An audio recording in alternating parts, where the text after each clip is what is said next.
Ya, selamat siang sobat investor HP Sekuritas semuanya. Kembali lagi bersama kita di Topics Today Speak. Nah, biasanya kan di Topics ini kita bahas tentang market ya, kita bahas tentang beberapa saham. Oh ya, jangan lupa ya teman-teman, nanti di tanggal 22 kita ada pengumuman pembagian door prize dari Q&A DILD kemarin. Jadi mungkin bisa kalau teman-teman mungkin kalau sobat investor mungkin aktif juga di IG Live kita ya mungkin kita bisa ada door prize lainnya. Oke, balik lagi kita ke pembahasan gini. Ko Kelvin, ini sesuai dengan apa yang mau kita bahas hari ini nih. Ini kan sebentar lagi nih jelang-jelang adanya pengumuman dari The Fed hari Rabu ya kalau nggak salah Rabu malam. Dan juga dari BI-nya kita di hari Kamis nih. Nah ini kira-kira gimana nih kok untuk kondisi market hari ini? Mungkin bisa di ini kali kok di kita explore ini kali. Oke, ya kan nanti hari Rabu malam ya pengumuman suku bunga The Fed-nya ya. Saya rasa sih semua pasti udah pada dengar juga market prediksi The Fed bakal naikin 75 basis poin lagi. Jadi udah ketiga kalinya nih kalau nanti beneran naik 75 basis poin. Ini udah ketiga kali berturut-turut. Ini sebenarnya yang kita tangkap itu adalah ini jadi gambaran seberapa agresifnya The Fed menaikkan suku bunga sampai tiga kali, naikin suku bunga jumbo 75 basis poin. Nah, berarti kan memang inflasi di sana itu mulai worrying ya, mulai agak susah dikendalikan. Dan secara teori memang dampaknya pasti akan negatif ke pasar saham, ke perekonomian, karena kan sebenarnya itu ibaratnya kayak menarik rem perekonomian karena terlalu panas gitu. Nah, dampaknya ke market ya sebenarnya sudah terlihat di market US ya. Kalau kita lihat market luar sana itu turunnya sudah drastis banget, Steven. Dari bulan dari bulan Agustus tuh turun beberapa kali, turunnya dalam banget. Nah, tapi dampaknya gimana ke pasar kita? So Nah, far kita lihat pasar kita beda banget ya, Steven. Kontras banget. Di saat di luar sana bursanya pada kebakaran, turun terus ya. Kita malah kemarin Kamis lalu sempat cetak all time high baru, rekor terbaru, rekor paling tertinggi sepanjang di, sejarah di gitu. kita malah bullish banget ya kok. Iya, di kita malah bullish banget ya karena memang Indonesia kondisi perekonomian beda banget sama di sana. Di negara US di barat itu memang lagi pada pusing inflasi tinggi ya. Karena komoditas tinggi. Nah, beruntungnya di kita kan di Indonesia inflasi walaupun mulai naik juga, tapi so far masih terkendali. Karena kita beruntung lah, kita negara penghasil komoditas. Rupiah juga so far, walaupun BI kita nggak naikin suku bunga banyak, baru kemarin sekali, 25 basis point doang. Rupiah kita masih bertahan di bawah 15.000. Dan asing memang juga tercatat inflow terus masuk ke pasar saham kita. Jadi kalau lihat dari data itu ya kita masih bisa optimis, Steven, sama pasar saham kita. Nah ini menarik banget ya, apalagi malah menjelang keputusan The Fed dan juga BI ya, malah pasar kita, kalau nggak salah ya, sepengetahuan saya kemarin saya lihat pasar kita sempat merah, tapi dinaikin jadinya. Jadi emang Iya, strong banget ya di kita sebenarnya ya.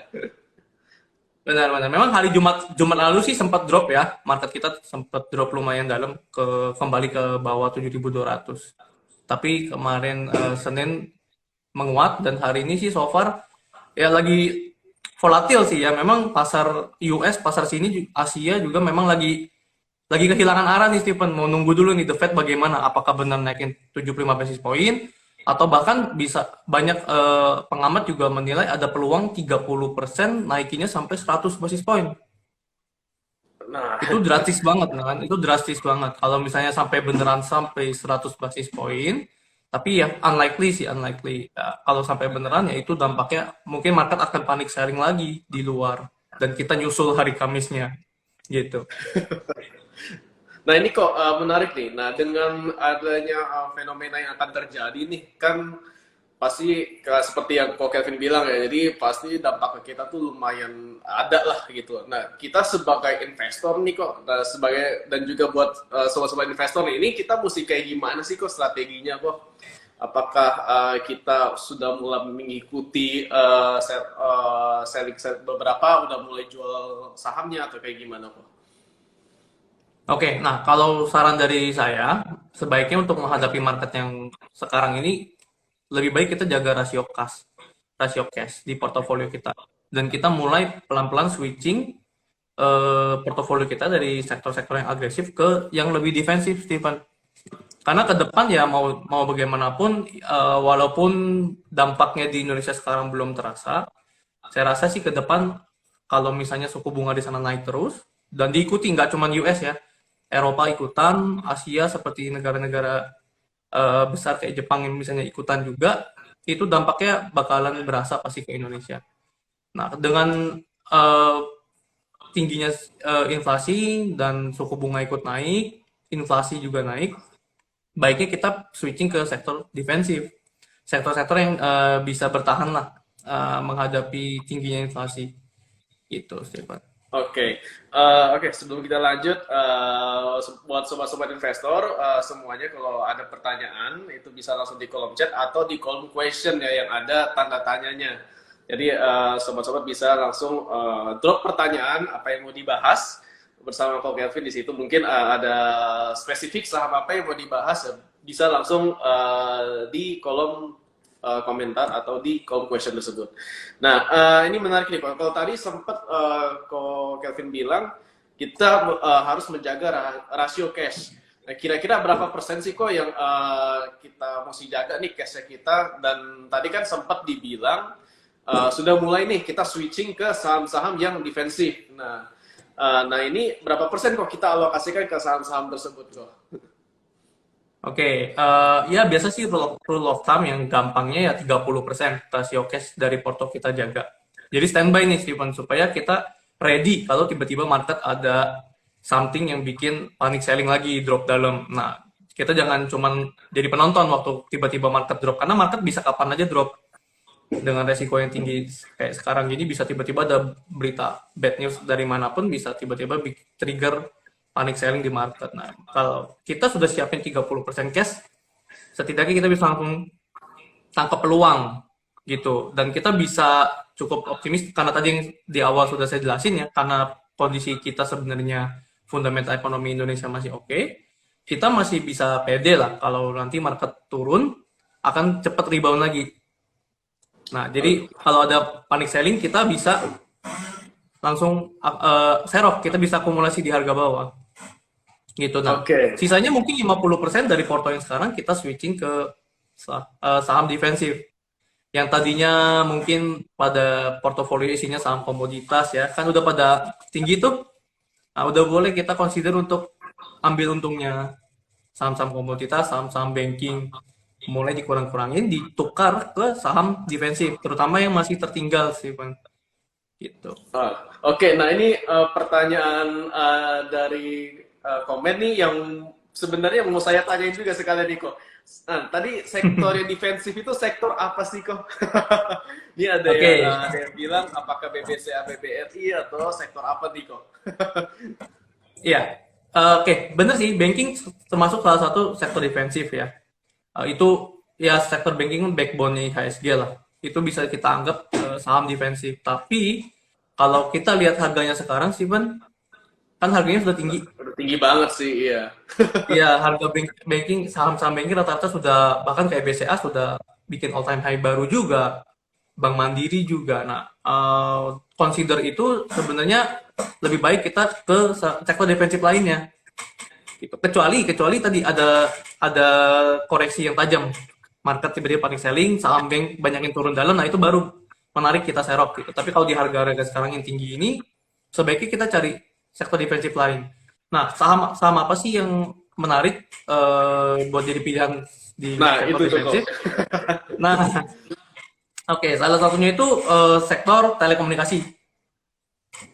Karena mau inflasi tinggi apapun kan tower ya, pertoweran ya. Tower termasuk ya emiten menara ya, sama operatornya juga gitu kayak Telkom dan Indosat, Excel. Nah, yang menarik itu saya perhatikan ada Excel harganya juga, ya harganya tertinggal dibanding peers-nya dibanding Indosat, Telkom itu naiknya sudah lebih tinggi. Nah, Excel itu menarik.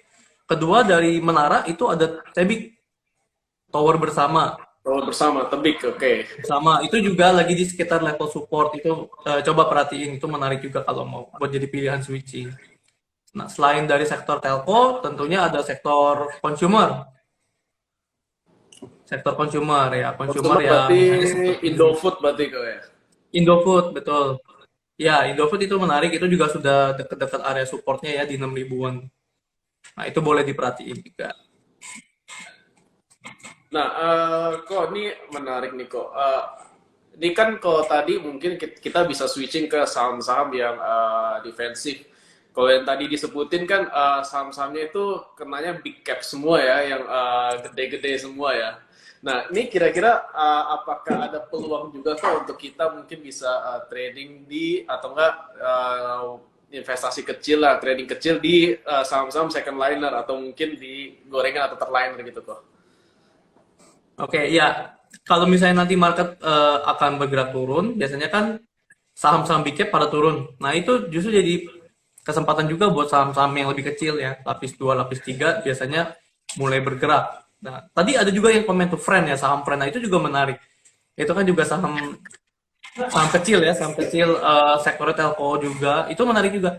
Itu jadi peluang. Tapi kalau friend itu saya lihat chartnya sih kayaknya bagusnya tunggu di bawah 80. Di bawah Tunggu di 80 bawah friend ya. 80. Ya, misalnya 77, 78 oke buat spekulasi. Oke. Nah, ini menarik banget sih kok. Sebenarnya kalau kita lagi kan kenanya kan fenomena inflasi lah ya. Nah, ini berarti kan kebanyakan nanti dari The Fed, dari BI kan menaikkan suku bunga ya kok ya. Nah, ini sebenarnya bagus gak sih kok buat saham-saham banking sebenarnya gitu. Kan dia jadinya kan returnnya jadi nambah ya, karena kan ada kenaikan suku bunga. Sedangkan banking kan emang cetak duit Iya, dari situ kan, cetak labanya dari situ kan. iya. Oke. Nah, betul. Kalau misalnya ini kan kita kan dari tadi ngomongin The Fed ya. Kita belum ngomongin BI. Nah, Yeah. kemungkinan BI kan kemarin sudah naikin sekali 25 basis poin dan prediksi ekonom sih tahun ini bakal naik 2 kali lagi. Masing-masing 25 juga. Jadi masih akan naik 50 basis poin. Itu untuk tahun ini doang. Tahun depan belum tahu lagi nih, Stephen. Nah, kalau misalnya suku bunga naiknya cuma sedikit, 25, 50 basis point, itu mungkin dampaknya masih bisa positif buat banking. Benar tadi kata Steven, net interest marginnya bisa lebih tinggi, si bank bisa kasih suku bunga kredit lebih tinggi. Itu. Tapi kalau misalnya suku bunganya naik lebih banyak lagi, 1% misalnya, dan berlangsung lama, itu dalam jangka panjang sebenarnya bakal menekan bisnis perbankan karena nanti kreditnya lama-lama makin tinggi kan akan lebih susah nyalurinnya Stephen, orang jadi males ekspansi, orang jadi males ambil kredit Ya. orang jadi malas ambil kredit sedangkan orang yang deposit banyak gitu, si banknya itu harus kasih bunga deposito banyak tapi kreditnya susah disalurin. Ini bahkan dalam jangka panjang justru jadi penekan buat bisnis perbankan. Nah, makanya nanti yang kita lihat itu seberapa tinggi dan seberapa lama nih BI naikin suku bunga. Gitu. Tahun ini sih mungkin 2 kali lagi. Besok sih diprediksi hari Kamis BI akan ngikutin The Fed naikin 25 basis poin lagi. Oke. Nah, kok kalau dari tadi kan kita bahasnya kan tentang saham-saham defensif ya kok ya, kayak banking dan juga consumer dan juga tadi telekomunikasi. Nah, maksudnya fenomena sebelum ini kan kita kenceng-kenceng banget nih di komoditas nih kok. Nah, kalau misalkan si komoditasnya ini turun dalam kok, apakah ini jadi kesempatan kita juga buat nyicil beli lagi gak sih kok untuk sektor-sektor komoditi ini kok atau energi lah kurang lebih. Oke, nah kalau komoditi betul memang menarik banget ya selama setahun ini rally-nya kencang naiknya tinggi banget. Nah, cuman kalau lihat tergantung sih komoditi apa ya. Kalau misalnya komoditi energi kayak batu bara itu prediksinya bakalan tinggi tapi cuma sampai akhir tahun ini kemungkinan Steven. Nah, kita juga udah harus dari sekarang nih walaupun baru bulan September kita juga udah harus mulai hati-hati. Tahun depan setelah lewat musim dingin katalis buat sektor buat komoditas batu bara ini mulai sirna gitu.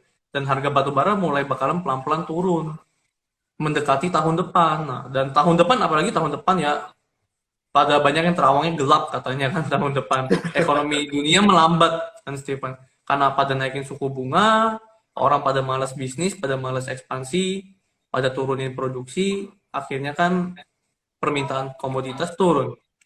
Nah, nanti harga-harga komoditas seperti tadi batu bara dan yang lainnya juga kemungkinan besar bisa ikut turun Stephen tahun depan. Nah, Jadi kok menurut saya kalau buat sekarang sampai akhir tahun boleh buat trading. Buat trading masih oke. Kalau ada turun banyak, boleh kita spekulasi kita trading buy aja.